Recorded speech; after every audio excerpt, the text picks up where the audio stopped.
Hello everyone, स्वागत है आप सभी का एक बार फिर चंद्रिका एकेडमी पे। तो आज की वीडियो में हम जानेंगे बीपीएससी के द्वारा जो सुपर टेट का सिलेबस डिफाइन किया गया है उसको बहुत ही सरल तरीके से यहाँ पर समझने की कोशिश करेंगे। ठीक है, यहाँ पर जो बिहार की 7th फेज की भर्ती होने वाली है, टीचर भर्ती, और जो हमें पता भी है कि 1 लाख से ज्यादा पद हैं, उसके लिए जो बीपीएससी ने सिलेबस दिया है वो यहाँ पर बहुत ही अच्छी तरीके से और हिंदी माध्यम और बाइलिंगुअल माध्यम में हम यहाँ पर समझने की कोशिश करेंगे। यहाँ पर हम जो सिलेबस समझेंगे, जो प्राथमिक स्तर 1 से लेकर 5 तक का जो टीचर बनने वाले हैं, प्राथमिक स्तर के सिलेबस की बात करेंगे। उच्च माध्यमिक और माध्यमिक का उसका हम अलग से देखेंगे। यहाँ पर हम सिर्फ और सिर्फ प्राथमिक लेवल के जो टीचर के लिए अप्लाई करेंगे उनके लिए वीडियो बहुत ही महत्वपूर्ण है और इस वीडियो को आप अंत तक जरूर देखिएगा। ठीक है, इससे पहले यदि आप हमारे चैनल पर नए आए हो तो चैनल को सब्सक्राइब जरूर कीजिए, लाइक कीजिए और ज्यादा से ज्यादा शेयर करके सपोर्ट भी कीजिए ताकि आने वाली ऐसी इंफॉर्मेटिव वीडियो आप सभी को मिलती रहे हमारे चैनल से। साथ ही साथ यहाँ पर एक बात और ये कहना चाहूंगी, यदि आप सीटेट, यूपी टेट या किसी भी अदर टीचिंग एग्जाम की तैयारी करना चाहते हैं तो आप हमारे चैनल को सब्सक्राइब कर लीजिएगा। तो यहाँ पर बात करते हैं किसकी, बीपीएससी टीचर 2023 की, क्योंकि ये कल ही नोटिफिकेशन आया है। यहाँ पर हम सिर्फ किस टीचर की बात करने वाले, प्राथमिक टीचर की, इससे जो 1 से 5 तक का टीचर बनने वाले हैं। सबसे पहले बात करेंगे हम यहाँ पे एग्जाम पैटर्न की, कि उन्होंने एग्जाम पैटर्न किस तरीके से रखा है, ये भी यहाँ पर समझने की कोशिश करेंगे। बाद में फुल सिलेबस मतलब किस भाग में कौन सा सिलेबस या कौन से सब्जेक्ट उन्होंने बांटे हैं, किस तरीके से डिफाइन किया हुआ, वो भी यहाँ पर समझने की कोशिश करेंगे। बात करें निगेटिव मार्किंग, क्या इस पेपर में निगेटिव मार्किंग आएगी या नहीं आएगी, इसको हम बाद में देखेंगे। टोटल मार्क्स भी हम बाद में जानेंगे, टाइम कितना है ये भी हम बाद में जानेंगे, और क्वेश्चन कितने हैं ये भी हम बाद में जानेंगे, क्योंकि यहाँ पे मैंने लिखा हुआ भी है 250 क्वेश्चन है, वो कैसे है इसको अच्छी तरीके से बाद में समझेंगे। पहले हम जान लेते हैं किसको, एग्जाम पैटर्न को किस तरीके से इन्होंने डिफाइन किया हुआ है। एग्जाम पैटर्न को देखें तो इन्होंने 2 भागों में बांटा हुआ है। किसने, 2 भागों में, जैसे कि जो हेड मास्टर की भर्ती हुई थी बिहार में, उसके आधार पर इन्होंने दो भागों में बांटा। इससे पहले वीडियो में भी जब मैंने सिलेबस आने से पहले कुछ सब्जेक्ट आपको बता दिए थे कि आपको इसकी तैयारी करते रहना चाहिए, सिलेबस जब आएगा तब देखा जाएगा, लेकिन लगभग जितने सब्जेक्ट मैंने आप सभी को बताए थे वो लगभग सारे यहाँ पर दे दिए गए हैं। ठीक, इन्होंने सिलेबस को कितने भागों में बांटा है, 2 भागों में बांटा है। पहला है एक तरफ भाषा, दूसरी है सामान्य अध्ययन। अब इस भाषा को भी 2 भागों में बांटा है। कितने भागों में बांटा है, 2 भागों में बांटा है। पहली भाषा है भाग है 1, दूसरा है भाग 2। भाग 1 जो है उस भाषा को सबके लिए कंपलसरी है, मतलब कि उसमें लिखा हुआ है कि प्राथमिक और उच्च माध्यमिक स्तर के लिए सबके लिए कंपलसरी है। भाषा 1 जो भाग 1 है, अंग्रेजी के क्वेश्चन पूछे जाएंगे वहां पर, किसके, अंग्रेजी विषय के क्वेश्चन पूछे जाएंगे, और वो क्वेश्चन कितने होंगे, वो 25 क्वेश्चन पूछे जाएंगे। कितने, 25 क्वेश्चन आप सभी को पूछे जाएंगे। अब वही भाग दूसरे में आपको 3 भाषाएं दे दी जाएंगी, एक हिंदी, उर्दू, बांग्ला। इनमें से आप किसी भी एक भाषा को चुन लीजिएगा। चुनने के बाद जो भाषा आपने चुनी है उसके आपको 75 अंक, 75 प्रश्न करने होंगे। कितने, 75। अब 25 और 75 को जोड़े तो कितना हो गया, टोटल 100 मार्क्स हमारे हो गए। कितने हो गए, 100 मार्क्स। तो जो भाग पहला है वो कितने मार्क्स का पूछा जाएगा, कितने क्वेश्चन का पूछा जाएगा, 100 क्वेश्चन को पूछा जाएगा और 100 ही इसके मार्क्स होंगे, मतलब कि टोटल 100 प्रश्न पूछे जाएंगे और 100 ही वो होंगे, नंबर मिलेंगे इसके। और टाइम कितना दिया जाएगा इस प्रश्न को या इस भाग को करने के लिए, 2 घंटा। कितना, 2 घंटा, ध्यान रख लीजिए।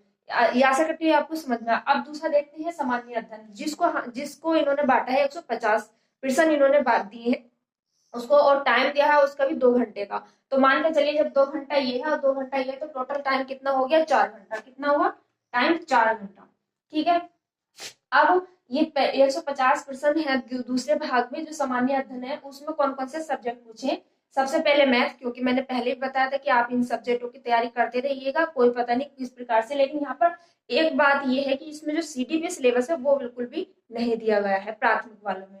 गणित है, मानसिक क्षमता है, जो हम कहते हैं रीजनिंग, जिसको हम कहते हैं सामान्य जागरूक, जिसको जीके कहते हैं सामान्य, फिर सामान्य विज्ञान जिसको जनरल साइंस कहते हैं, फिर सामाजिक विज्ञान जिसको सोशल साइंस कहते हैं, फिर भारतीय राष्ट्रीय आंदोलन। ठीक है, और ये भूगोल और पर्यावरण। और भारतीय राष्ट्रीय आंदोलन के साथ साथ आपको बिहार का राष्ट्रीय आंदोलन भी, या बिहार के द्वारा क्या क्या योगदान दिए गए वो भी आपको याद करने, मतलब बिहार का सारा जीके और बाकी सारे ये सब्जेक्ट, मतलब कि जो आपका सिलेबस मैंने पहले डिफाइन किया था, आपको बताया था कि आपको ये सब्जेक्ट पढ़ लेने चाहिए ताकि आने वाला जो सिलेबस होगा उसमें कुछ अगर नए सब्जेक्ट जुड़ेंगे तो उसको हमें आसानी होगी पढ़ने के लिए। तो ये वही टोटल सारे सब्जेक्ट यहाँ पर दिए गए हैं। बस सीडीपी पे कंफ्यूजन, तो सीडीपी यहाँ पर नहीं दी गई है। आपको प्राथमिक लेवल पर टीचर बनने के लिए उच्च प्राथमिक का जब हम सिलेबस देखेंगे तो उसमें देखेंगे दी है या नहीं दी गई है। तो टोटल कितने मार्क्स हो गए, 100 ये हो गए और 150 हो गए। टोटल मार्क्स जुड़ने के बाद कितने हो गए, 250। 250 नंबर का आपका पूरा पेपर हो जाएगा और 250 नंबर का ये टोटल कितने हो जाएंगे मार्क्स, 250 ही रहेंगे। कितने हो जाएंगे, 250 ही हमारे मार्क्स हो जाएंगे और 250 ही हमारे क्वेश्चन हो जाएंगे, मतलब कि एक क्वेश्चन का एक नंबर।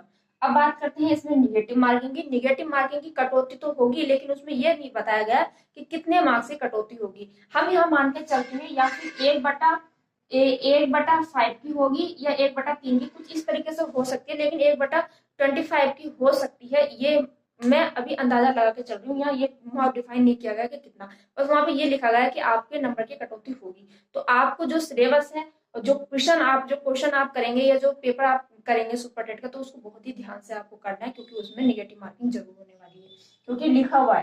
ठीक, तो अब यहाँ पर हमने समझा, ये आपको दोनों पेपर में आएगा, दोनों आएंगे ये, ठीक है। भाषा प्रथम में फिर द्वार से मैं बता देती हूँ, भाषा भाग में 2 भागों में डिवाइड किया गया। पहली भाषा जो अंग्रेजी वो कंपलसरी है सबके लिए। दूसरी भाषा आप इन 3 भाषाओं में से किसी एक भाषा को चुन लीजिए। 3 भाषाएं कौन सी, हिंदी, उर्दू और बांग्ला में से कोई एक भाषा चुन के 75 अंक, तो 75 और 25 मिलकर कितने हो जाएंगे, 100 अंक। 100 मार्क्स का ये हो जाएगा और आपका 150 मार्क्स का ये, जो जिन 150 में से इन सब्जेक्टों के में से पूछा जाएगा। आप सभी को सीडीपी इसमें नहीं दी गई है। टोटल मार्क्स, तो टोटल आवर्स देखें तो 2 और 2 4 घंटा हमारे हो जाएंगे, और मार्क्स देखें तो 100 150 कितने, 250 मार्क्स का हो जाएगा हमारा ये क्वेश्चन। आशा करती हूँ आप सभी को अच्छे से समझ में आ गया। निगेटिव मार्किंग आपको ध्यान में रखनी है और पेपर करते हुए ध्यान रखना कि निगेटिव मार्किंग जरूर होने वाली है, लेकिन उसमें बताया नहीं गया कि कितनी होगी। ये मैं आपको अभी बता देती हूँ। सिलेबस भी यहाँ से हमने डिफाइन कर लिया है, तो आशा करती हूँ आप सभी को ये बहुत ही अच्छे से और सरल तरीके से समझ में आ गया होगा। यहाँ पर एक महत्वपूर्ण बात ये रह गई, क्या ये जो 100 मार्क्स का हमारा पूछा जाएगा ना, ये 100 मार्क्स जुड़ के हो जाएंगे, ये हम इस पेपर में हमें 30% मार्क्स लाने जरूरी है, कंपल्सरी है। कितने मार्क्स, 30 मार्क्स लाने जरूरी है। कितने, 30 मार्क्स। इस पेपर को पास करने के लिए 30 मार्क्स लाने जरूरी है, और इसमें तो कोई लिमिट नहीं रखी गई है। अब बात करें पूरे पेपर का कितने कितने मार्क्स लेके आने। सबसे पहले अगर जर्नल वाले हो तो जर्नल वालों को लानी है 30,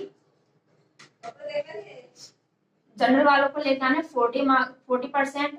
ओबीसी वाले हैं तो ओबीसी वालों को लेकर आना 30.5%, और उससे भी नीचे और ओबीसी वाले निचले हैं तो उनको लेके आने हैं 30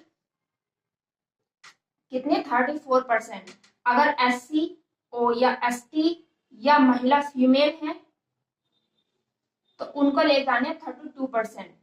ये आपको इस पूरे पेपर को मिलाकर इतने परसेंट लेके आने हैं, और इस पेपर में भाग जो पहला भाग है उसमें आपको 30% कंपल्सरी लाने हैं पेपर में।